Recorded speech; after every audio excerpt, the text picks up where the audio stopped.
Should we talk a bit about G2, Monty?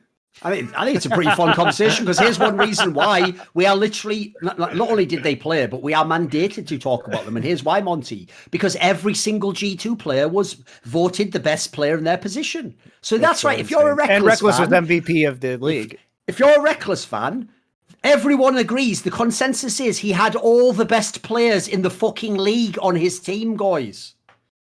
This is mental. Because here's the thing people don't understand. I'm going to put it in context right from the get-go. Reckless didn't throw the series. He wasn't like the worst player ever. By the way, spoiler, that's literally from day one my problem with Reckless. He plays so he can never be the fucking worst player. And guess what? If you play so you can never be the worst player, you're very rarely going to be the best player who carries the whole series. So my problem with Reckless is this, right? If he basically plays ADC the way tradition, like if I was going to make a bot play ADC in like a virtual simulation of League, he'd play the way Reckless does. Like you play conservative when you need to, when you have the resources to carry and your teammate peel fit, then you carry the team fight, right? The problem is this: the players I think are the gods of the ADC position, and no matter what people say, every time Reckless is up there, he gets contrasted with the Deaths, the Uzi Eyes, those players, right? In my opinion, that's like an inappropriate contrast. Like to me, I said it on Twitter, the only Asian player I think you should ever contrast Reckless with is Prey, because the best Prey teams are the ones where he ain't the main focus, and then he does a god tier job as like a tertiary or secondary carry, and just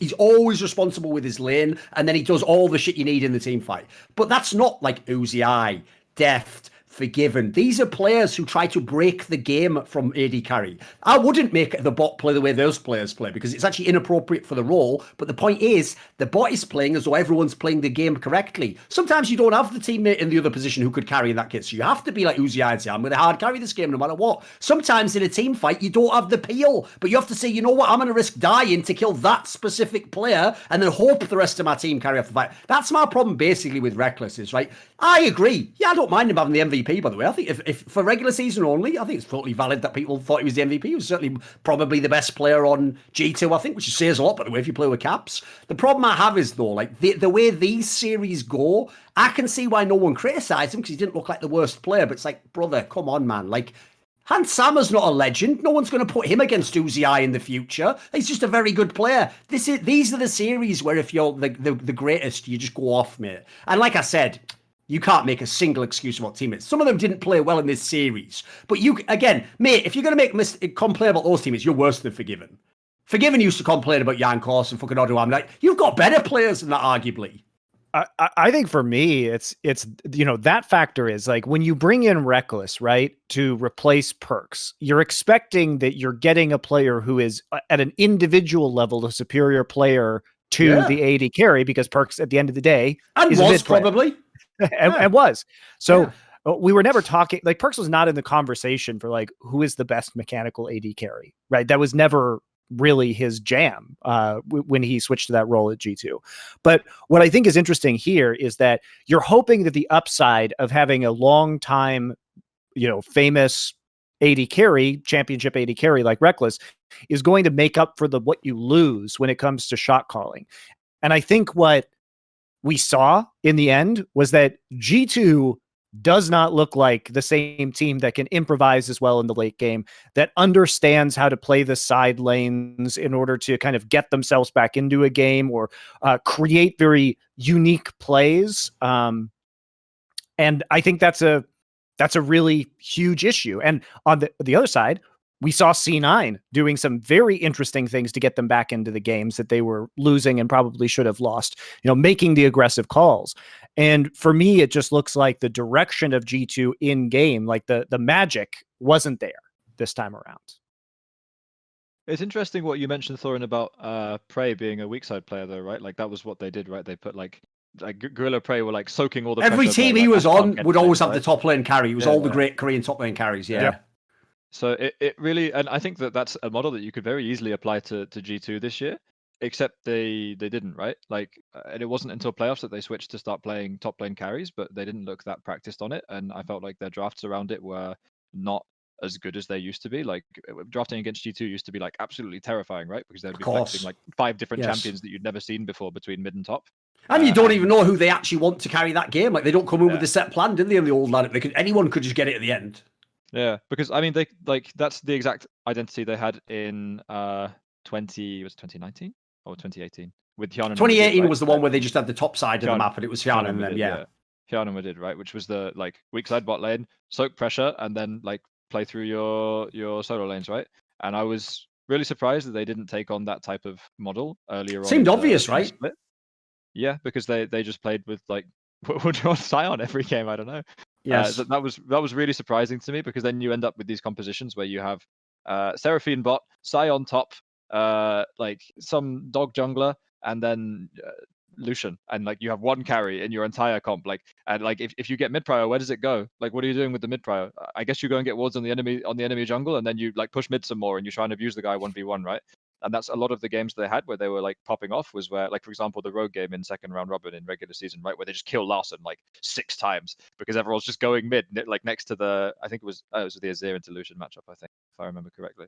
Yeah, like they're doing that with Lucian, right? But when they weren't able to do that, it was really weird, because yeah, I felt like they didn't have anywhere for the pressure to go with Caps, right? So I was. Honestly, I think it might not even be so much of a question of like team balance, but I feel like their read on the meta, or their understanding of how to get the compositions that favored them, was really flawed during playoffs. Like even their series against Rogue, I didn't feel like Rogue was like massively better than G2. I just felt like some of the drafts just didn't work. Like if you look at the game that like knocked G2 out of playoffs, that draft was like I looked at it and I was like, oh man, like this sucks. Like you saw in the late game, like they just can't do anything. Right? They can't split push, they can't engage, they can't team fight. Like they just lose every single like aspect of the game. And that to me just looks like they didn't have the correct read on the meta, or they didn't understand how to execute their read on the meta inside the draft, right? And for reference, that was the game in which they drafted their comp was Karma, Udyr, Silas, Ashe, Braum, which basically means that they're all, I mean, their only real form of engage is an Ashe arrow. So I think it's hard for them to even get close to Rogue's composition. Like, how do you? Yeah, and they have triple magic damage topside into a Renekton, and Renekton is good into like all of their champions apart from Ashe Braum. Like their whole topside, like Renekton's actively good into them. And like I think in that game he just got Merc Treads and then built HP and was just like laughing in their faces, you know, like it didn't matter if he mispositioned, it didn't matter if they got the perfect engage onto him, it didn't matter if they like ran him down the lane for 10 minutes, like it didn't matter. He's immortal in that game. By the way, this actually, obviously we can get off the Reckless shit. I just wanted to get that off my chest. But here's the other part. Like the next player I want to talk about, because basically, if people don't know, my biggest problem with Reckless is simple. It's not that he can't, by the way, be the best player on the team. It's just that when he is the best player on the team, they don't tend to win. I think the only split from memory where he might have been the best player on his team, or they played through him, was maybe I think season 8, the second year they had Caps, like in the spring they maybe played through Reckless a lot, and they did win that split, obviously. But aside from that, every time he wins put it this way, guys, there's a reason why Reckless has twice received an MVP when he was already out of the tournament or couldn't win the championship. Like, that's not a great look. Whereas the problem is, here's the issue here, Monty, right? Anyone who hears me contrast Reckless with Prey and starts going, wow, he's hating on Reckless, y'all are so stupid, it's unbelievable. If you think to be compared to Prey is a diss, you just actually don't value like greatness in League of Legends. What I'm talking about is like what Mac nailed there, it's team balance and who you're playing through, how they play, who enables who, what do you need at what point in the game to be the right player. Like, the point is, like, you don't necessarily want Prey to be your best player. You're probably not going to be the LCK champion. You're not going to win worlds. Like, but you tell you what, if you have an amazing top laner and a good mid laner and you have Prey as your ErikHillestad, it's a lock. That was Reckless's career, boys. Every time his team wins the championship, his solos are legit as fuck, and he is the perfect complement to them. I don't know why people have a problem with someone just being a fucking Robin. Just be the best Robin. There's nothing wrong with that.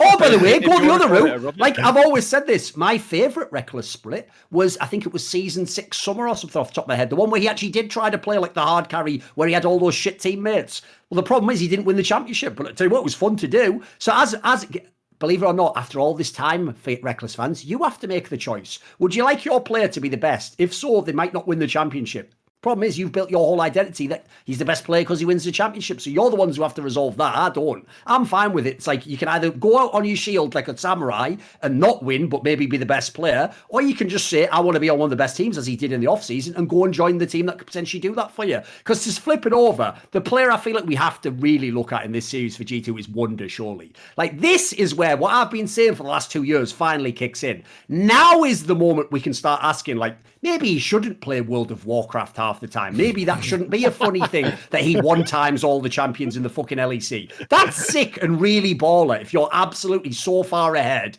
and your team is unbeatable that just becomes like a luxury. In fact, it even becomes almost intimidating that you know he doesn't even play that much and he might be first time. That's a crazy thing to add. Tell you what, when you're in the kind of form Wunder was actually for most of this split, and then you arrive at playoffs and you have to just pick Sion all the time, like, I don't care that he did the joke, like, I might have to uninstall WoW now. Now it's not funny anymore, Wunder, because I said this coming into the split. I didn't expect Reckless to be the MVP because I thought, like Mac, it's obvious how this team plays out. Surely even Reckless joining knows the whole point of this split is in an ideal world, it's just Caps versus Wunder battling each other for the MVP as they just shit on every solo lane. But unfortunately, it was very far from that. And this was the split where, like, I think Wunder in the past was an amazing top lane. I think this split, he might have cost G2 a whole bunch of fucking leads, potential chance to dominate, though. Like, maybe.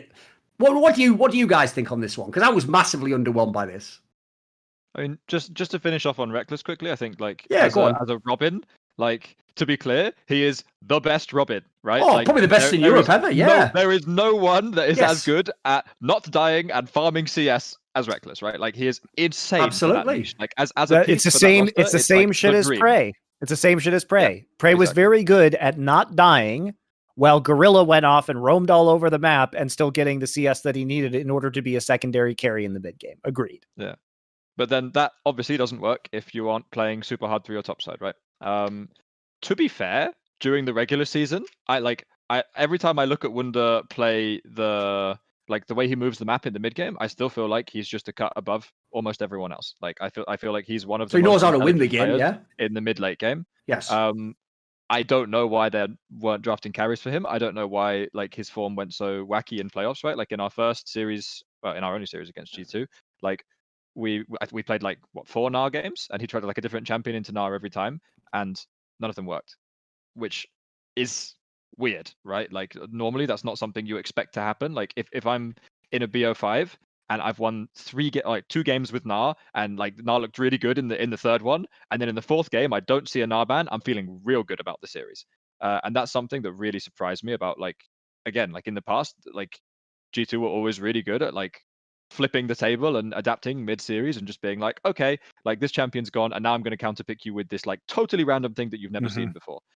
And like all of the stuff that they were counterpicking us with the Gnar was stuff that we were like, okay, you're going to pick Sylas, fine. Like, that lane matchup is really terrible. Okay, you're going to pick Akali, fine. We don't think Akali's a good champion. If we did, then Humanoid would be first picking it because he's the best Akali. So like, whatever, right? And we like the only one that like that we thought was a good counterpick was the Jace, but even then we didn't care because by then, like, we'd had 3 insane Gnar games. So like, sure, pick your Jace. I don't care. Like, Armut's feeling it today.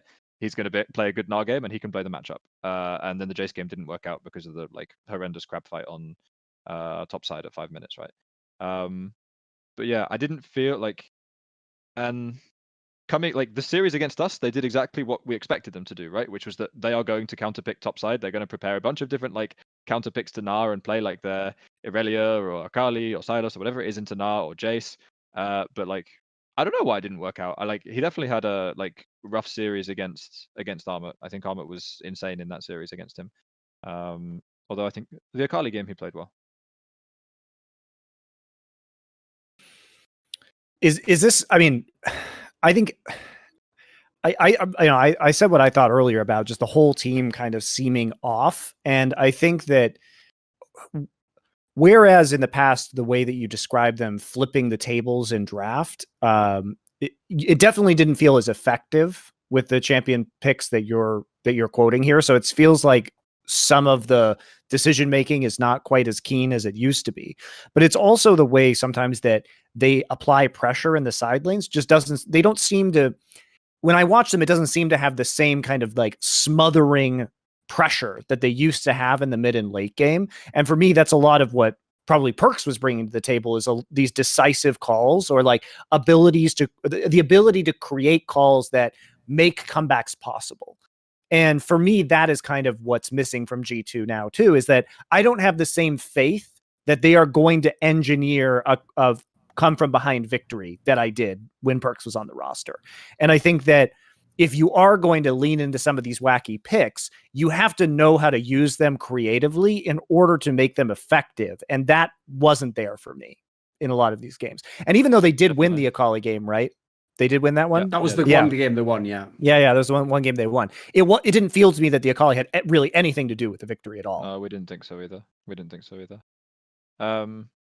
But yeah, I mean, he played the lane well, is what I was referring to in that game. Like, I think he was winning the lane against Armut. That was more in the context of like the NAR matchups. Yeah.